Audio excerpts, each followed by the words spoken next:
আসসালামু আলাইকুম প্রিয় শিক্ষার্থীরা, আশা করি তোমরা সবাই ভালো আছো।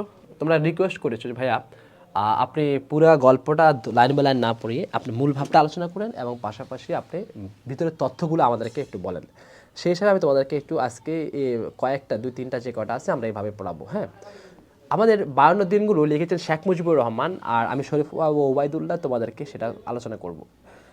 সর্বকালের সর্বশ্রেষ্ঠ বাঙালি বঙ্গবন্ধু শেখ মুজিবুর রহমান স্বাধীন সার্বভৌম বাংলাদেশ রাষ্ট্রের স্থপতি। তিনি বাঙালি জাতির জনক। 52 দিনগুলোতে তার অসমাপ্ত আত্মজীবনী মূলক রচনা অংশবিশেষ। এ রচনা 1952 সালে বঙ্গবন্ধু শেখ মুজিবুর রহমানের জেল জীবন ও জেল থেকে মুক্তি লাভের স্মৃতি বিচরিত হয়েছে। তিনি তার বঙ্গবন্ধু বান্ধব সহকর্মী সহধর্মিণীর অনুরোধে 1967 সালের মাঝামাঝি সময়ে ঢাকা সেন্ট্রাল জেলে রাজবন্দী থাকা অবস্থায় এই আত্মজীবনী লেখা শুরু করেন। 1968 সালের 17 জানুয়ারি ঐতিহাসিক আগরতলা মামলায় ঢাকা সেনানিবাসে আটক থাকায় তার এই আত্মজীবনী লেখার কাজ শুরু হয়ে থাকে। এতে 1955 সালে পর্যন্ত ঘটনাবলী স্থান পেয়েছে এই প্রবন্ধতে। জীবনের বিচিত্র অভিজ্ঞতা ও উপলব্ধি ও রাজনৈতিক পর্যবেক্ষণ তিনি এই গ্রন্থে সহজ সরলভাবে প্রকাশ করেছেন। বাঙালি জাতির কাছে এটি একটি তাৎপর্যপূর্ণ ঐতিহাসিক দলিল। এতে তার বৈচিত্র্যময় জীবনধারার একটি ঘটনা উপস্থাপিত হয়েছে। বঙ্গবন্ধু শেখ মুজিবুর রহমান ক্ষুধা মুক্ত সুদী সমৃদ্ধ একটি স্বাধীন বাংলাদেশ স্বপ্ন দেখতেন। জীবনের অধিকাংশ সময় কারা প্রকোষ্ঠে নির্জনে কাটালেও জনগণ অন্তপ্রাণ বঙ্গবন্ধু শেখ মুজিবুর রহমান ছিলেন আপোষহীন নির্ভীক।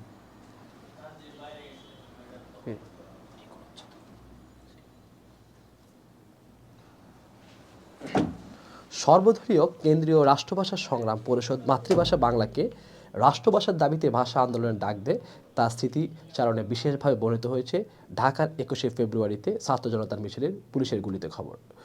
এই সঙ্গে অনশনরত অবস্থায় মৃত্যু অত্যাসন্ন জেনে পিতা মাতাশ্রী সন্তানদের নিয়ে ভাবনা এবং অবশেষে মুক্তি পেয়ে স্বজনদের কাছে ফিরে আসার যে স্মৃতির হৃদয়স্পর্শী বিবরণ পরিস্ফুট হয়েছে 52 দিন রচনাতে।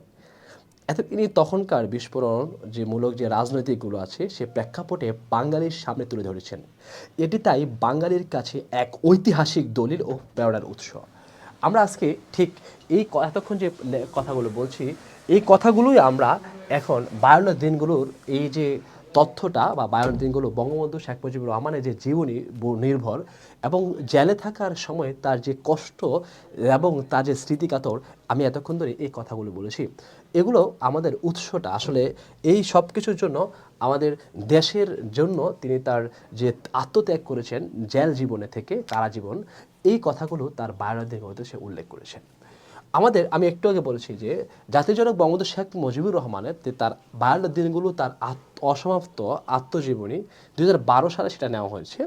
আর প্রথম লাইনটা ছিল কি ওই গল্পে, প্রথম লাইন ছিল এদিকে জেলের ভিতর আমরা দুইজন প্রস্তুত হচ্ছিলাম অনশন ধর্মঘট করার জন্য। শেষ লাইনটা ছিল শাসকরা যখন শোষক হয় তখন অথবা শোষকদের সাহায্য করতে আরম্ভ করে তখন দেশের ও জনগণের মঙ্গল হওয়ার চেয়ে অমঙ্গলটা বেশি হয়। ঠিক যেমনটা হচ্ছে ভাষারীতিটার এই পুরা কথা বা পুরা প্রবন্ধটা আসলে চরিত রীতির ভাবে আলোচনা করা হয়েছিল। এই প্রবন্ধের ভিতরে কিছু শব্দার্থ ছিল যেটা আমরা একটু দেখে খেয়াল করি। অনশন ধর্মঘট মানে কোনো ন্যায্য দাবি পূরণের লক্ষ্যে একটানা তার যদি বর্জনের সংকল্প করা। সুপারিনটেন্ডেন্ট যেটা অর্থাৎ তত্ত্বাবধায়ক আর কি। ডেপুটি জেলার মানে হচ্ছে উপকারাধ্যক্ষ। আর মহিউদ্দিন মানে আহমদ মানে তিনি যার সাথে তিনি জেলের জীবন কাটিয়েছেন তার কথা বলছে। তিনি একজন রাজনীতিবিদ ছিলেন। বাংলাদেশের অভ্যুদয়ের পূর্বে ও পরে প্রায় সকল রাজনৈতিক আন্দোলনের সঙ্গে ঘনিষ্ঠভাবে যুক্ত ছিলেন। তিনি মুক্তিযুদ্ধে অংশগ্রহণ করেন। রাজনৈতিক কারণে ব্রিটিশ, পাকিস্তান ও বাংলাদেশের আমলে দীর্ঘকাল কারাভোগ করেন এই মহিউদ্দিন আহমেদ। তিনি কালপূর্বে জাতীয় সংসদে বিরোধী দলের উপনেতা হিসেবে দায়িত্ব ছিলেন। বেলুচি মানে পাকিস্তানের বেলুচিস্তানের প্রদেশের কথা এখানে বলা হয়েছে। ওই লোক ইয়ে কেয়া বাত মে হে, এখানে এ কেমন কথা আপনি জেলখানায়। অর্থাৎ ভিক্টোরিয়া পার্ক মানে ইংল্যান্ডের রানী ভিক্টোরিয়ার নামে ঢাকায় সদরঘাটে এলাকায় এখনও প্রতিষ্ঠিত যে ভিক্টোরিয়া পার্ক সেটার কথা বলছে। অর্থাৎ বর্তমানে নাম শাহ বাহাদুর পার্ক এটার নাম। অর্থাৎ ফ্লুরিসিস মানে বক্ষব্যাধি, ফ্লুরিসিস অর্থাৎ রোগের কথা বলা হয়েছে যেটা বঙ্গবন্ধু তার অসমাপ্ত আত্মজীবনীতে লিখেছিলেন, ওটা হচ্ছে বক্ষব্যাধি রোগটা। রেনু মানে বঙ্গবন্ধুর সহধর্মিণী অর্থাৎ শেখ ফজিলাতুন্নেসা মুজিবের কথা বলছে এখানে। তিনি ছিলেন বঙ্গবন্ধুর রাজনৈতিক জীবন ও দুঃখের অবিচল সাথে হিসেবে ছিলেন সাথে। নুরুল আমিন 1952 সালের ভাষা আন্দোলনে ছাত্র আন্দোলন যে ছাত্র নেতার উপর গুলি বর্ষণের জন্য দায়ী তদানীন্তন মুখ্যমন্ত্রী, বাংলাদেশের মুক্তিযুদ্ধ স্বাধীনতা বিরোধী। বাংলাদেশ স্বাধীন হওয়ার পর নুরুল আমিন পাকিস্তানের নাগরিকত্ব গ্রহণ করেন। তখন আমলাতন্ত্র, রাষ্ট্রীয় প্রশাসনে সরকারি কর্মচারীদের কর্তৃত্বমূলক ব্যবস্থাকে বলা হয় আমলাতন্ত্র আর কি। অর্থাৎ এখনও যেটা হচ্ছে রেখেছে। আব্দুর রশিদ তর্কবাগীশ সম্পর্কে বলছিলেন ওই গল্পের ভিতরে, গণ আজাদি লীগ নেতা ছিলেন তিনি, ভাষা আন্দোলনের সক্রিয় অবদান রেখেছেন। পরবর্তীকালে আওয়ামী লীগের সভাপতির দায়িত্ব পালন করেন তিনি। খয়রাত হোসেন মানে একজন রাজনীতিবিদ ছিলেন। 1938 থেকে 1947 পর্যন্ত নিখিল ভারত মুসলিম লীগের কাউন্সিলর তিনি ছিলেন। পাকিস্তান প্রতিষ্ঠার পর নাজিমুদ্দিন সরকারের গণবিরোধী নীতির প্রতিবাদে 1948-এ মুসলিম লীগের সঙ্গে সম্পর্ক ত্যাগ করেন তিনি।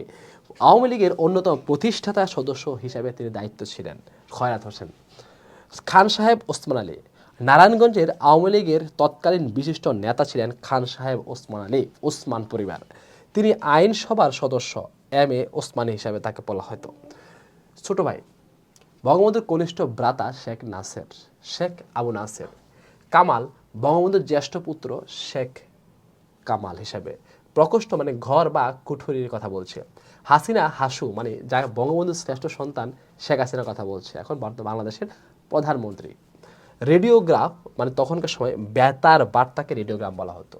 এতক্ষণ আমরা পড়েছি যে শব্দার্থগুলো পুরো গল্পের ভিতরে যা আছে। এখন আমরা দেখব পুরো গল্পের ভিতরে কিছু গুরুত্বপূর্ণ লাইন আছে, আমরা সেগুলো দেখব। এক নম্বরে অনশন ধর্মঘট করার জন্য জেলের ভিতর প্রস্তুত পড়ছিল বঙ্গবন্ধু শেখ মুজিবুর রহমান ও মহিউদ্দিন আহমেদ। জেলা সুপারিনটেন্ডেন্ট ছিলেন তখন জেলার আমির হোসেন। তৎকালীন রাজবন্দীদের ডেপুটি ছিলেন মোখলেসুর রহমান। অনশন ধর্মঘট ভাঙার জন্য তাকে অনেক বুঝিয়েছিলেন দুইজন, আমির হোসেন আর মোখলেসুর রহমান। রাজবন্দীদের সাথে মনোমালিন্য হয়নি, জেল কর্তৃপক্ষের হয়নি।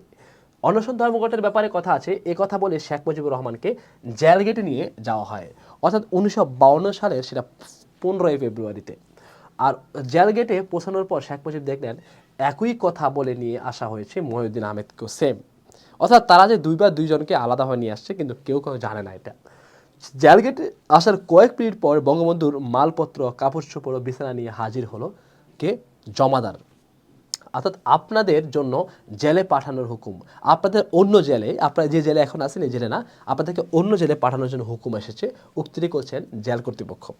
প্রথম জাহাজ না পাওয়ার পর তারা জানতে পারলো আরেকটা জাহাজ ছেড়ে যাবে, সেটা রাত কয়টায়? ঠিক 1টায়। পরবর্তী আমরা দেখি আসলে আর তথ্যগুলো। প্রথম জাহাজ না পাওয়ার পর তাদের নিয়ে যাওয়া হয়েছিল নারায়ণগঞ্জ থানায়। নারায়ণগঞ্জ থানা থেকে তাদেরকে নিয়ে স্টেশনে আসা হয় রাত ঠিক 11টায়। রাতে জাহাজ ছাড়ার পর তারা বিছানা করে শুয়ে পড়ছিল তখন জাহাজের মধ্যে। পরদিন রাতে তারা জাহাজে করে এসে পৌঁছালো গোয়ালন্দ ঘাটের মধ্যে। গোয়ালন্দ ঘাট থেকে তারা ট্রেনে এসে ফরিদপুর পৌঁছালো ঠিক রাত 4টার মধ্যে। রাতে জেল কর্তৃপক্ষ বন্দীদের গ্রহণ না করায় তাদের দুজনকে রাত কাটাতে হয়েছিল সিপাহীদের ব্যারাকের বারান্দার মধ্যে। বঙ্গবন্ধু সুবেদার সাহেবকে নাস্তা করার কথা বললেন, কিন্তু তার প্রধান উদ্দেশ্য ছিল ফরিদপুরের সহকর্মীদের সাথে তার দেখা করার উদ্দেশ্য ছিল, এটাই তার টার্গেট ছিল মাথায়। বঙ্গবন্ধু যে ফরিদপুরে জেলে আছেন এটা সে প্রথমে সেটা বলেছিলেন চায়ের দোকানদারকে, আগে বলেছিলেন। জেলের দিকে রওনা করার সময় বঙ্গবন্ধু দেখা হয় মহিউদ্দিন নামে আওয়ামী লীগের এক কর্মীর সাথে দেখা হয়। বঙ্গবন্ধু ইলেকশনে ওয়াকার ইনচার্জ ছিলেন, 1946 সালে ওয়াকা ইনচার্জ ছিলেন। মহিউদ্দিন নামক যে আওয়ামী লীগের কর্মীর সঙ্গে বঙ্গবন্ধু দেখা হয় সে যাচ্ছিল সাইকেলে চালিয়ে যাচ্ছিল হঠাৎ করে। 21শে ফেব্রুয়ারি ঢাকায় কয়েকজন লোক গুলি খেয়ে মারা গেছে এ কথা বঙ্গবন্ধুকে জানতে পারলেন সিপাহীদের মাধ্যমে। ফরিদপুরে জেল গেটে ছাত্রছাত্রীরা শোভাযাত্রা করে এসে স্লোগান দিচ্ছিল। এ কথা শুনে বঙ্গবন্ধু মন খারাপ করলেন, কারণ ছাত্রছাত্রীরা কেবল বঙ্গবন্ধুর নামে স্লোগান দিচ্ছিল, মহিউদ্দিন নামে কোনো স্লোগান দিচ্ছিল না, এই জন্য তিনি মন খারাপ করছিলেন। 22 তারিখে সারাদিন শোভাযাত্রা চলল ফরিদপুরে। অপরিণামদর্শিতার কাজ করেছে মুসলিম লীগ সরকার। আমলাতন্ত্র তাকে কোথায় নিয়ে গেল? নুরুল আমিনের যে বৈশিষ্ট্যের কারণে বঙ্গবন্ধু এরূপ মন্তব্য করেছেন তা হলো অদূরদর্শিতা নুরুল আমিনের, তার জন্য এই কথাটা বলছিলাম। 21শে ফেব্রুয়ারি গুলি হয়েছিল মেডিকেল কলেজ হোস্টেলের এরিয়ার ভিতরে, গুলিটা হয়েছিল। মানুষের যখন পতন হয় তখন পদে পদে ভুল করে, ঠিক যা হচ্ছে। নারায়ণগঞ্জের বাড়ির ভিতরে ঢুকে ভীষণ মারপিট করেছে। এখানে বলা হয়েছে খান সাহেব ওসমান আলীর বাড়ির কথা এখানে বলছেন। একজন কয়েদি বঙ্গবন্ধুর হাত পায়ে মালিশ শুরু করলো সরিষার তেল গরম করে। তখন বঙ্গবন্ধুর হাত পায়ে মালিশ করছিল, কারণ সে প্রচণ্ড পরিমাণ অসুস্থতা বোধ করছিল তখন ওই মুহূর্তে। বঙ্গবন্ধুর মুক্তির যে অর্ডারটা, এটা 27 তারিখ রাত ঠিক 9টায় অর্ডারটা এসেছিল। বঙ্গবন্ধুর মুক্তির আদেশ পড়ে শোনালেন ডেপুটি জেলার সাহেব। বঙ্গবন্ধুর মুক্তির অর্ডারটা শুয়ে শুয়ে দেখলো মহিউদ্দিন আহমদ। অর্ডার পরে বঙ্গবন্ধুর মাথায় হাত বুলিয়ে দিল মহিউদ্দিন। বঙ্গবন্ধু অনশন ভাঙলেন 2 চামচ ডাবের পানি খেয়ে। বঙ্গবন্ধু ডাবের পানি খাইয়ে অনশন ভাঙিয়ে দিল মহিউদ্দিন, তার সাথে সবসময় সাথে যে থাকতো। বঙ্গবন্ধুর সাথে তার বাবা দেখা করতে এসেছেন। 28 তারিখ সকাল ঠিক 10টায় তার বাবা আসছিলেন। মহিউদ্দিন আহমেদকে মুক্তি দেওয়া হবে এ কথা বঙ্গবন্ধুকে জানালেন তার বাবা। মহিউদ্দিনও মুক্তি দেওয়া হবে বঙ্গবন্ধুকে মুক্তি দেওয়ার একদিন পর। বঙ্গবন্ধুকে জেল থেকে বাড়ি নিয়ে যেতে আসলেন তার বাবা। বঙ্গবন্ধু জেল গেটে নিয়ে যাওয়া হলো স্ট্রেচার করে, যেটা আমাদের লাশ বহন করে, সেই স্ট্রেচার করে তাকে বাড়ি নিয়ে যাওয়া হলো। মুক্তির অর্ডার পাওয়ার পরে বঙ্গবন্ধু বাড়ি পৌঁছালো ঠিক 5 দিন পরে। বঙ্গবন্ধু বাসা যাওয়ার পর তার গলা জড়িয়ে ধরলো হাসু, মানে বর্তমানে শেখ হাসিনা। রেনু কেঁদে পড়ল। সবাই যখন শেখ মুজিবুর সাথে দেখা করে কামরা থেকে বিদায় নিল, তখন রেনু হঠাৎ করে কেঁদে ফেলছিল। প্রকাশ্যে বাংলা ভাষার বিরুদ্ধে কথা বলতে সাহস পাচ্ছে না কোনো মাওলানা সাহেবরা, যারা বাংলা ভাষার বিরুদ্ধে ফতোয়া দিয়েছিলেন। খয়রাত হোসেন মুসলিম লীগ ত্যাগ করেন। পাকিস্তান প্রতিষ্ঠার পর খাজা নাজিমুদ্দিন সরকারের গণবিরোধী নীতি প্রতিবাদে 1948 সালে তিনি মুসলিম ত্যাগ করেন। বাংলাদেশ আওয়ামী লীগের তৎকালীন সংগঠন ছিলেন খন্দকার মোশতাক আহমেদ, আপনারা যারা সবাই ছিলেন, তৎকালীন সংগঠক ছিলেন তখন। 1975-এ বঙ্গবন্ধু হত্যা ষড়যন্ত্র, গোপন সমর্থন ও সহায়তার জন্য নিন্দিত হয়েছেন তিনি খন্দকার মোশতাক আহমেদ। পরবর্তীতে চেঞ্জ হয়ে গেছেন, নিজের দলের মানুষকে নিজে মেরে ফেলছেন আর কি। বঙ্গবন্ধুর কনিষ্ঠ ব্রাতার ভাই, ছোট ভাই আছে শেখ নাসির, এখন জীবিত আছেন। 52 দিনগুলো রচনাটি সংকলিত হয়েছে বঙ্গবন্ধু অসমাপ্ত আত্মজীবনী 2012 থেকে। বঙ্গবন্ধু তার আত্মজীবনী লেখা শুরু করেন 1967 সালের মাঝামাঝি সময়ে ঢাকা সেন্ট্রাল জেলে রাজবন্দী থাকার অবস্থা তখন। বঙ্গবন্ধু ঢাকা সেনানিবাসে আটক রাখা হয় 1968 থেকে 17 জানুয়ারি থেকে। অসমাপ্ত আত্মজীবনীতে স্থান পেয়েছে 1955 সালের পর্যন্ত ঘটনাবলীগুলো। 52 দিনগুলোতে রচনা বর্ণিত হয়েছে বঙ্গবন্ধুর জেল জীবন ও জেল থেকে তার মুক্তি লাভের স্মৃতিগুলো। আচ্ছা, গুরুত্বপূর্ণ কিছু উদ্ধৃতি আছে এই বঙ্গবন্ধু অসমাপ্ত আত্মজীবনীর, বঙ্গবন্ধু 52 দিনগুলোতে, এই যে গল্পতে বা প্রবন্ধতে। মোখলেসুর রহমান সাহেব খুবই অমায়িক, ভদ্র ও শিক্ষিত ছিলেন। খুবই গুরুত্বপূর্ণ এটা। আমাদের জন্য বন্ধ ঘোড়ার গাড়ি আনা হয়েছে। তারপর অনশন ধর্মঘট শুরু করলাম। 2-3 দিন পর অবস্থা খারাপ হলে আমাদের হাসপাতালে নিয়ে যাওয়া হলো। আমরা ফরিদপুর জেলে আছি ও অনশন ধর্মঘট করছি। মহিউদ্দিন ভুগছে ফ্লোরোসিস রোগে, আর আমি ভুগছি নানা রোগে। 4 দিন পরে আমাদের নাক দিয়ে জোর করে খাওয়াতে শুরু করলো। মহাবিপদ, নাকের ভিতর দিয়ে নল পেটের মধ্যে পর্যন্ত দেয়। জনাব নুরুল আমিন বুঝতে পারলেন না আমলাতন্ত্র তাকে কোথায় নিয়ে গেল। আমলাতন্ত্র ছিলেন নুরুল আমিন। 22 তারিখে সারাদিন ফরিদপুরে শোভাযাত্রা চলল। যখন মানুষের পতন আসে তখন পদে পদে ভুল হতে থাকে। সিভিল সার্জন সাহেব দিনের মধ্যে 5-7 বার আমাদের দেখতে আসে। বাংলাদেশে যে আপনার কাছ থেকে অনেক কিছু আশা করে বাংলাদেশ, কথা আমাকে বলছিল। রেনুর দশা কি হবে তার তো কেউ নাই দুনিয়ায়। রেনু হচ্ছে যে বঙ্গবন্ধুর স্ত্রীর কথা বলছেন। 2 চামচ ডাবের পানি দিয়ে মহিউদ্দিন আমার অনশন ভাঙিয়ে দিল। রাষ্ট্রভাষা বাংলা চাই, রাজবন্দীদের মুক্তি চাই। 21 ফেব্রুয়ারি ওরা ঢাকায় ছিল, যা শুনেছে তাই বলে চলেছে। মানুষ স্বার্থের জন্য অন্ধ হয়ে যায়। আজ 200 বছর পরে আমরা স্বাধীন হয়েছি। এই কথাগুলো, উদ্ধৃতিগুলো বঙ্গবন্ধুর 52 দিনগুলোর এই প্রবন্ধে লেখা আছে, এই তথ্যগুলো। লিখিত প্রশ্ন অনুশীলনী, অর্থাৎ যদি এখান থেকে কোনো প্রশ্ন আসে তার রিটেন কীভাবে আসতে পারে। আমি বললাম কিসমত উক্তির তাৎপর্য ব্যাখ্যা করো। পাকিস্তান সরকারের শোষণ নিপীড়নের শিকার হয়ে জেলবন্দি হওয়ার আক্ষেপ প্রকাশ করে শেখ মুজিবুর সুবিধার প্রশ্নের উত্তর বললেন এটা তার কিসমত, অর্থাৎ তার আদৃষ্ট বা তার ভাগ্য। পাকিস্তানি সরকার নিজ স্বার্থের জন্য বিনা কারণে বছরের পর বছর নিরপরাধ মানুষকে জেলবন্দি করে রাখে, যেটা প্রতিনিয়ত চলছে এখন পর্যন্ত। সাধারণ মানুষ যেন প্রতিবাদ আন্দোলন যথাযথ নির্দেশনা না কপায়, সে কারণে রাজনৈতিক নেতাদেরও আটক করে বিনা বিচারে জেলবন্দি করে রাখত। তেমনই একজন হলেন শেখ মুজিব। তিনি যে জেলখানায় ছিলেন সেখানে আর্মড পুলিশ সুবেদার ছিলেন মুজিবের পূর্ব পরিচিত, এবং মুজিব কোনো অপরাধ করতে পারে না এই দৃঢ় বিশ্বাস তার ছিল। তাই তিনি মুজিব জেলখানায় কেন তা জিজ্ঞাসা করেছিলেন। এর উত্তরে শেখ মুজিব আক্ষেপ করে বলেন, এটা তার কিসমত। 52 দিন রচনা সম্পর্কে 10টা নিজস্ব অভিমত ব্যক্ত করো। এখানে চমৎকার কিছু তথ্য তোমরা দেখো একটু। বঙ্গবন্ধু শেখ মুজিবুর রহমান রাজনৈতিক জীবন লেখা 52 দিনগুলো রচনাটি তার অসমাপ্ত আত্মজীবনী স্মৃতিকাতরমূলক রচনাটি এটি সংকলিত অংশ 52 দিনগুলো। আমি একদম প্রথমে একটু তোমাদেরকে আলোচনা করেছি ক্যামেরার বিহাইন্ড দ্য সিনে থেকে যে কথাগুলো বলেছি, এই কথাগুলোই হলো এই লাইনের এই তথ্যগুলো এখানে দিলে এনাফ। ঠিক আছে। মাতৃভাষা আন্দোলন পৃথিবীতে এই প্রথম বাঙালিরাই রক্ত দিল, উক্তিটি কার বোঝানো হয়েছে বা উক্তিটি দ্বারা কি বোঝানো হয়েছে দেখে নিতে পারো একটু। বরাবরের মতো আমাদের প্রতিটা লেকচার শেষে আমরা প্রশ্ন থাকে, আমাদের কিছু 10টা প্রশ্ন থাকে।